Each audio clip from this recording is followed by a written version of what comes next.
আসসালামু আলাইকুম। হাই বন্ধুরা, আমার নতুন ভিডিওতে আপনাদের স্বাগতম। আজকের ভিডিওটা অনেকের জন্য অনেক উপকারী হতে চলেছে। আপনারা কি দেখে বুঝতে পারছেন আমি কিসের কথা বলছি? না বুঝলেও সমস্যা নাই, আমি বুঝাই দিব। আজকে ঘরোয়াভাবে কিভাবে অ্যালোভেরা জেল তৈরি করা যায় সেটাই দেখাবো আপনাদের। একদম পিওর অ্যালোভেরা জেল, যেটা আমিও ব্যবহার করি। ব্যবহার করে আমি খুবই উপকৃত হয়েছি, তাই ভাবলাম আপনাদেরও কিছুটা উপকার করি। প্রথমেই বলে রাখি, আমার স্কিন অনেক সেনসিটিভ, তো এটা ব্যবহার করে আমি অনেক ভালো ফল পেয়েছি। আর কথা নয়, চলুন শুরু করা যাক। প্রথমেই যেটা করতে হবে, যে অ্যালোভেরা গুলো আপনি দেখতে পাচ্ছেন, ওই অ্যালোভেরা টুকরাটা আমি বাজার থেকে কিনে এনেছি। প্রথমে এটা ভালো করে এমন টুকরো করে কেটে সামান্য লবণ পানিতে 10 থেকে 15 মিনিট ভিজিয়ে রাখবেন। তারপর ওই পানিটা ফেলে আমি যেভাবে ভালো করে পরিষ্কার করছি, আপনারা ঠিক সেভাবেই সুন্দর করে পরিষ্কার করে নেবেন।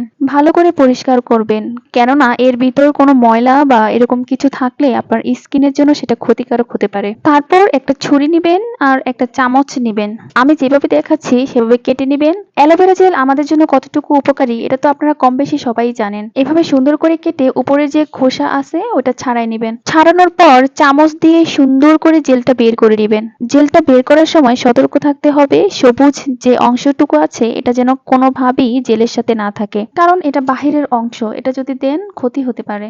দেখতেই পাচ্ছেন আমি কত সুন্দর করে জেলটা বের করে নিয়েছি। এভাবে সুন্দর করে জেলটা বের করে নেবেন। তারপর একটা ব্লেন্ডার জগে জেলটা ঢেলে দিবেন। ব্লেন্ডার জগ বা আপনি যা যা ব্যবহার করবেন জেল বানানোর ক্ষেত্রে, প্রত্যেকটা জিনিস খুব সুন্দর করে পরিষ্কার করে নেবেন। সুন্দর করে ব্লেন্ডার জগের ঢাকনা আটকে জেলটা ব্লেন্ড করে নেবেন। ভালোভাবে ব্লেন্ড করবেন। দেখতেই পাচ্ছেন আমি কিভাবে করছি। আমাদের ব্লেন্ড করা হয়ে গেছে। ব্লেন্ড করা হয়ে গেলে এমন একটা ছাঁকনি নেবেন, ভালো করে পরিষ্কার করে নেবেন। বারবার যে কথাটা আমি বলছি, কারণ কোনোভাবে কোনো ময়লা বা কিছু থাকলে এটা আপনার স্কিনের জন্য ক্ষতিকারক হতে পারে। তারপরে দেখতে পাচ্ছেন ভিডিওতে কিভাবে জেলটা বের করা হচ্ছে। জেলটা যখন বের করবেন এরকম ফেনা ফেনা হবে, এটা ভয় পাওয়ার কিছু নাই, এটা স্বাভাবিক। তারপর ধৈর্য নিয়ে আস্তে আস্তে সুন্দর করে জেলটা বের করে নেবেন। আমার জেল বের করা হয়ে গেছে। এখন পরিষ্কার একটা বাটি আর 4 চামচ নেবেন। আমরা মুখে যে গোলাপ জলটা ইউজ করি ওটা নেবেন। কাচের পাত্র নেবেন, দেখতেই পাচ্ছেন ভিডিওতে। আর গ্লিসারিন নেবেন। আমার সবকিছু নেওয়া হয়ে গেছে। এখন 4 চামচ অ্যালোভেরা জেল আর 1 চামচ গোলাপ জল নিয়ে ভালো করে মিশিয়ে নেবেন। আর এর মধ্যে 1 ফোঁটা কি 2 ফোঁটা গ্লিসারিন মিশাবেন। এখন যদিও গরমের সময়, তাই গ্লিসারিন বেশি দেওয়ার প্রয়োজন নাই, 1 ফোঁটা দিতে পারেন।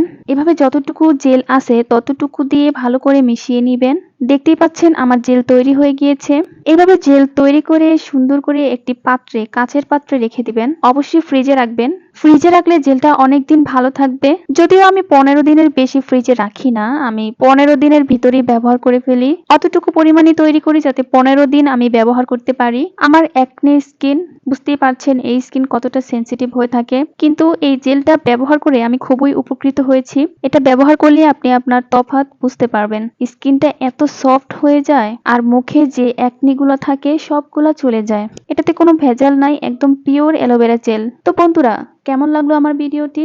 এত সময় ধৈর্য নিয়ে দেখার জন্য আপনাদের ধন্যবাদ। চলে আসবো নতুন আরেক ভিডিও নিয়ে। ততক্ষণ আপনারা সুস্থ থাকুন, ভালো থাকুন। আল্লাহ হাফেজ।